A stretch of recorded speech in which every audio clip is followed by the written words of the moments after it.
Hello and welcome to What's in the Gallery Hall, the program produced by Salem Access Television that gives you the insider's look into what's going on in our gallery space. And today I'm very pleased to be joined by Alex Panos, who specializes in black and white photography. My name is Bob Mio, and today we're going to be talking about what's going on in the Gallery Hall. Just to let you know, our exhibit begins February the 6th with a reception with Alex here at Salem Access Television and runs through March 28th. If you're interested in coming and seeing what's offered here at our gallery space or attend the reception, please give us a call at 508-740-9432. And of course, we're located at Salem Access Television, 285 Derby Street, right here in Salem. And Alex, thank you so much for joining us today. Thank you for having me. It's good to be here. It's a wonderful thing to be able to share my images with the public. Oh, it's so nice to have you. Maybe we could start off. Tell us a little bit about what got you into this medium, black and white photography. You don't see as many people doing it as in the past with so many other options available. Tell me what your approach. Well, back in 1969, I guess it was, I had a very memorable experience. I had my oldest son, who was 3 years old at the time. I found this man by the name of Steve Trefanides from Boston. He's an artist, and I wanted to have my son's portrait taken. And he's a black and white photographer and an artist as well, a painter. And I went there and was in this very simple studio, and there was beautiful light coming in the windows, and I saw him operate, and it really turned me on. I just watched this very simple situation take place, and I said, boy, I could see myself doing something like that, Now, this isn't your primary profession. No, I it understand isn't. that you're doing a little bit of hairstyling and have done Just so for a while. just a little bit, yeah. I've been a hairstylist here in Salem since 1962. Wow. And I've seen a lot, and I consider Salem my city. Now you're over there on Front Street, as I Yes, understand. yes. I have a business there, and I have wonderful staff members that we create these wonderful three-dimensional There you go. sculptures, and photography is just a offshoot of that. So it's really something that's really melded into Yes. kind of what you've always looked to do. Mm-hmm. Yeah. It's another creative side of things, that with the photography as an art medium, there's a certain amount of freedom that comes along with that, and the freedom of expression, of being able to express yourself visually and philosophically as well, and spiritually. So that's something that I always desired to do, and it's come to fruition. What led you up to this? In terms of, did you start out slowly taking pictures as for fun? But as I understand it, you're using actually pretty sophisticated equipment now to do the kind of work that you're doing. I started using a Brownie Instamatic camera back when I was a child, and then didn't realize how excited I was at taking pictures at that point in time. But I did take pictures. I took lots of pictures, and the situation that happened didn't happen until I saw that situation with my son and Stephen take place, and that really made me realize that there was something more in it for me. And several years passed, and there was a gentleman that resides in Salem, who is an artist and a photographer, a black and white photographer, who taught courses here. He, a Salem product. He Nice. went to Salem State. That's great. And then ended up in Rhode Island School of Design, and his name was Andrew Exenios.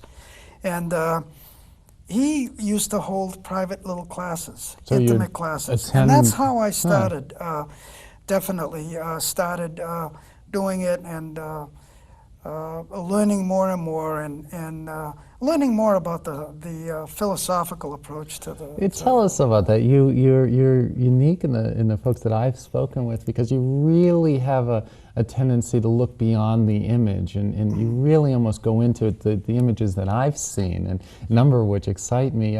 Tell me about that approach. Well, the image is, first of all, when I roam around the streets of a city, I love traveling. A lot of these are in Japan.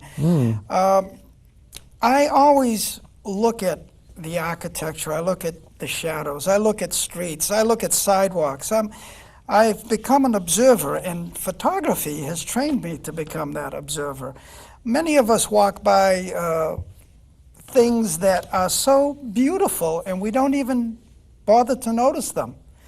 And now, when I go and I walk around, I look at little things, even little details that entice me. They draw me in, and I'm able to, with my camera, freeze those moments and look into the depth of them as to who created them, how old are they.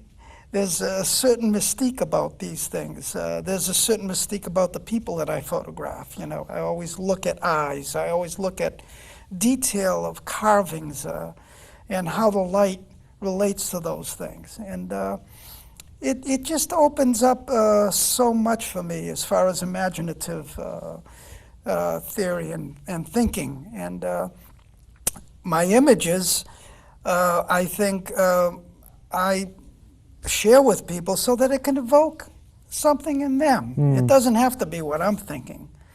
It can be what they're thinking. So everybody, have you had the experience where somebody sees one of your pieces of art and saying, geez, I noticed this and that, and have you ever looked at that differently and said, gee, I've never noticed that? Absolutely. One of my friends, this person that I met the other day, viewed some of my work, and she said, well, asked me, you always put the shadows on the left-hand side of your work. I didn't realize that. Well, 90% of the time I do that. I don't know why, but the shadows and the depth of the shadows are on the left-hand side of my images. Interesting. That was something that I never thought of, but she observed that, and it was very interesting. Now I look at it differently, but I still don't stop myself from shooting it the way I want to, you know. We talked earlier, we had a nice conversation about the use of light and how important that is, particularly with the absence of color. You're really stripping that away and showing people maybe something different about that object. Tell us about maybe your use of light. Well, you become acutely aware in black and white photography of the lack of light, because when you go into a dark room, there is absolutely no light. And without light, we don't see anything. If there wasn't any light present here lighting us up, there would be no images to see. We'd be talking in the dark. We would be talking in the dark. It makes you appreciate our eyesight and the sun and artificial light. The relationship of light, the way I look at it, is what it creates on an object or a subject, and what shadows emanate from that light. Shadows are very important to me. They often offer a dimension and a drawing in. So I utilize shadows. In my course studies, learned to look at shadows and to expose for the shadows so that they are there, vivid in the photograph, or muted if I choose to mute them. So the dimension, we are dealing with a two-dimensional subject, object, and you're trying to make it look and more. you're making it a little bit more. Yeah. You know, so That's a challenge. lighting does that. Yeah, absolutely. One thing I noticed about your pictures in Salem is some of the things that you've taken pictures of, like the East India Mall, is no longer there in its past form. It's changed.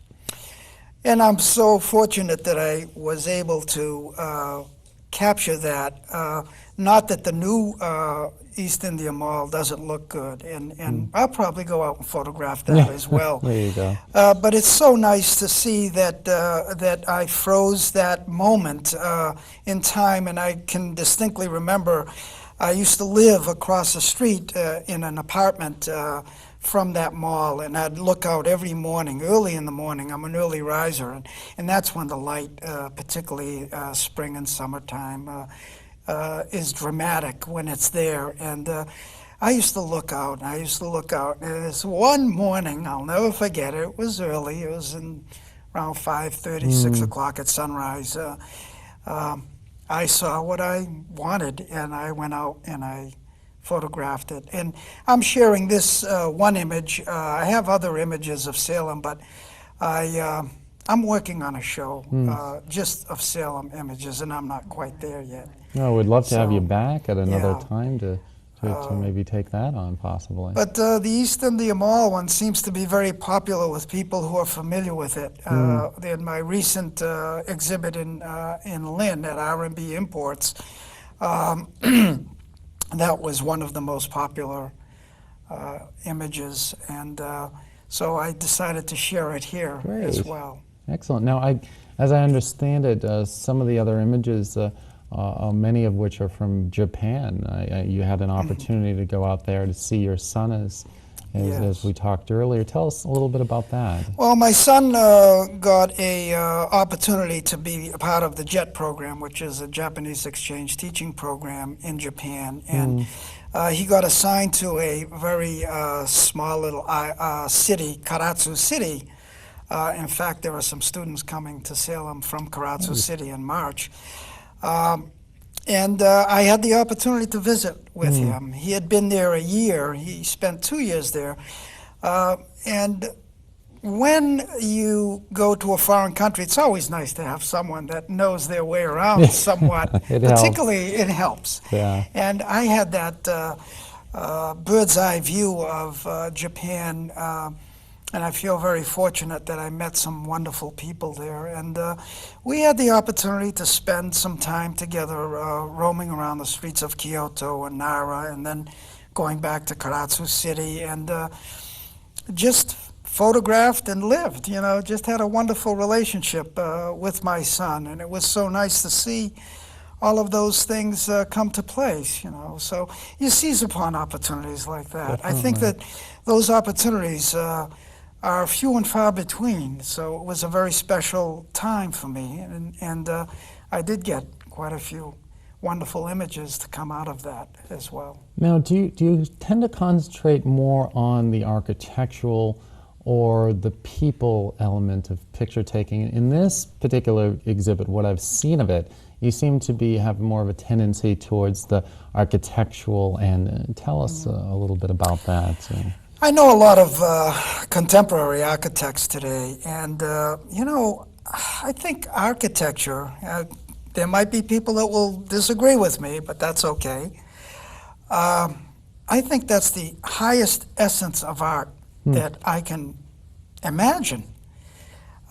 When you think of the technical aspects and the artistic aspects of what the architect has to do to create something, for the most part, that intrigues me is that it's going to last for a long time and become either a pleasing image to us as we view it, or not so pleasing. There's some real bad architecture out there as well.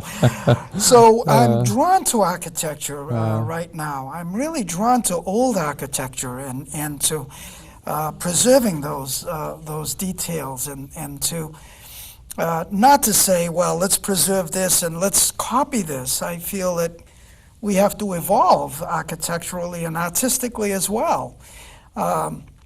But it's wonderful to see these things that are lasting and evoke wonderful feelings and thoughts when we look at them. Who inspires you when you're going out in photographing, whether it's architecture or people? What or is there a person that has inspired you particularly? Is there an artist? I think generally my mentor, Andy Xenios, inspired me a great deal, and we kind of separated, which is a great thing to do. We separated our techniques a bit. He inspired me photographically. From a painter's point of view, I look at all of them. I look at Gauguin and I look at Monet's work, and Rembrandt created the lighting with his brushstrokes, which was so incredibly difficult in those days to do that. And so I always go to museums and I always look. I'm always viewing things like that. So I'm inspired when I see something that I'm drawn into. Well, I can't help to draw the distinction, as many would, to Ansel Adams being such a famous black and white photographer himself. Have you studied his particular work, and have you drawn any distinctions? Well, I haven't drawn any photographic distinctions from Ansel Adams. His work is pretty much different than mine. I drew a lot of technical knowledge from his books. His images are beautiful images. The people that in that era of photographers were Paul Strand, if you know Paul Strand. I'm not familiar with him. Paul Strand and Aaron Siskind, Diane Arbus were and still are people who I can look up at any library, and I have several of their books, and bring me to my feeling.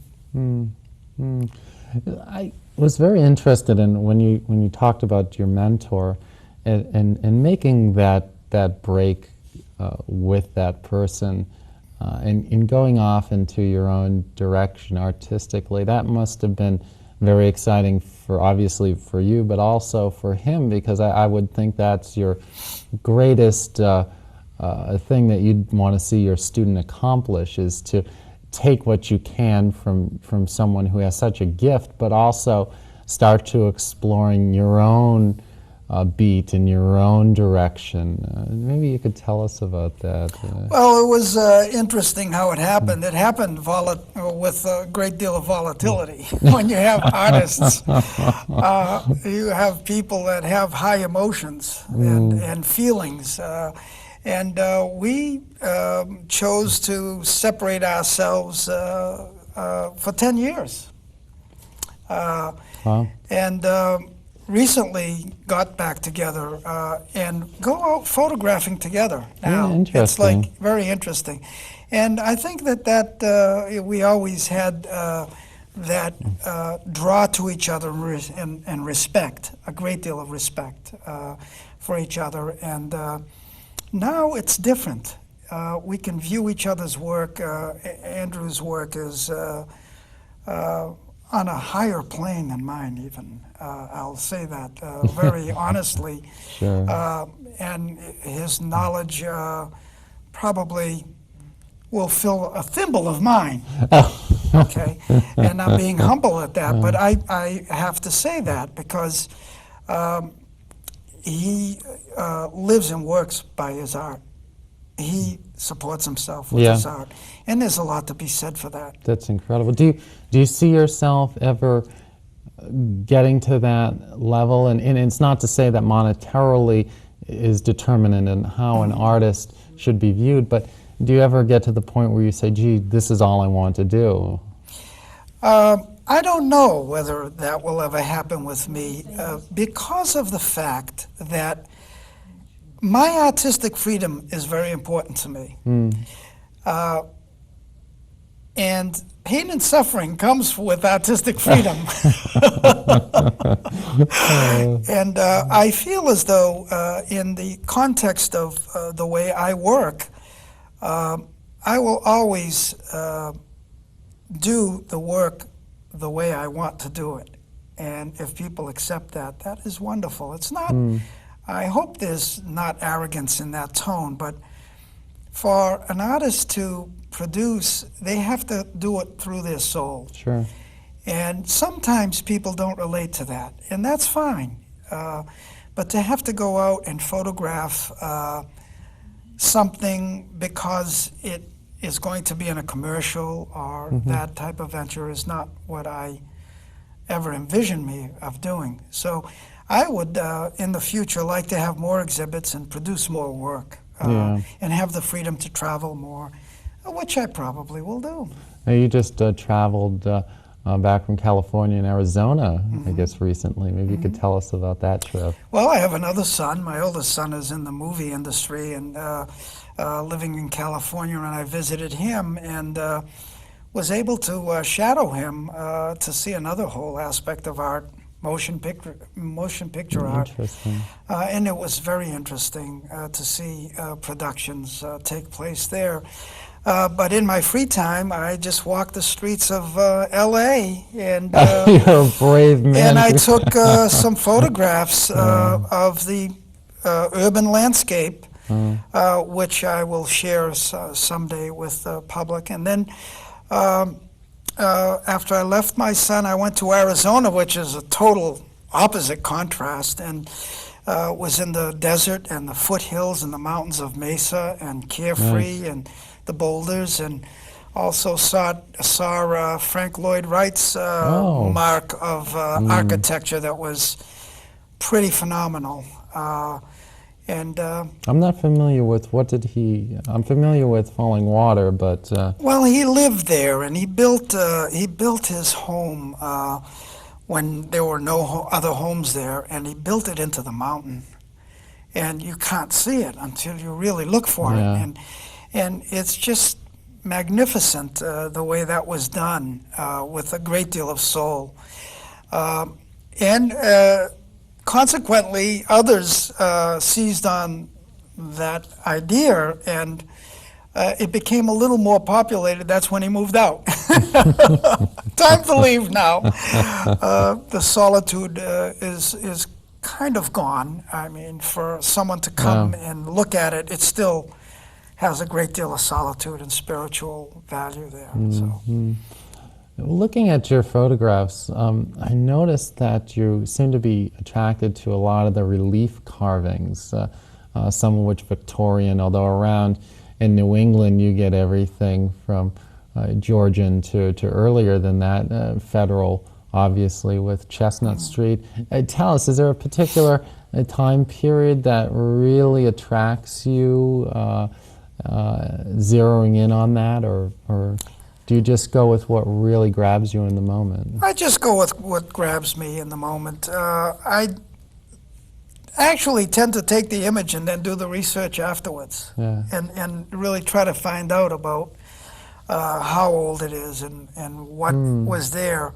A lot of people that study, then they go and they see it, and it's wonderful to do it that way too, but I do it the opposite way. I kind of look at the image, I look at the building, I look at the person, and with people, I expressed this to you earlier, that I like to know the person before I photograph them. That might take me a while, but who's in a hurry, you know? Tell me about that. When you go to photograph someone, do you choose someone and actually set aside an hour or two, or and actually put them in different poses? I think, given the media, we're used to that, or is it much? What's your technique like? Well, I think that what I like to do is know about a person first, and I do want to know where they're comfortable, because people tend to be uptight when there's a lens looking at them. You know? And I like to erase that totally, and by knowing a person, that means sitting down, having coffee with them, talking about their loves, where they love, where they like to be, and usually where they like to be is where I photograph them. And no one's ever said they like to be in Hawaii. I'm waiting. There you go. You know, it's that's something that in a photograph, in a portrait, I also love the shadows and eyes. I always like, for the most part, eye contact, and because I think our eyes are our reflection of who we are too. Absolutely. Now tell us, if when you're working with someone, do they approach you as something, say, that they want photographed, or do you approach people? How does it work? How do you? I usually approach people. There are some people that I have photographed that desired me to photograph them, and but it's on my terms. Yeah. I look for strong points and weak points, and sometimes the outcome is favorable to me, but it's not too favorable to the person. Yeah. We view ourselves differently than what other people view us. Definitely. And I think sometimes people have a preconceived notion of how they want to look. And I think it makes for an interesting interaction as to the photographer or the artist doing a portrait with paint. It's a difficult thing. It's not an easy thing. Yeah. Have you ever, being a hairstylist, and we talked about that being a different type of medium, have you ever wanted to delve into any other part of the art? Are you pretty focused now on your photography? I'm focused on the photography. Even in hairdressing, and I consider it a high craft at the level that we're doing it. I always like to get to know the person. We always have a consultation, and I have to get to know that person before I can go with the guidelines that they give me. So there are guidelines there in hairdressing. I just don't impose my will on someone and saying, this is the style for you, and bang, push it out and not care whether the person feels comfortable in it or not, so that's a whole different medium. Yeah, I would say so.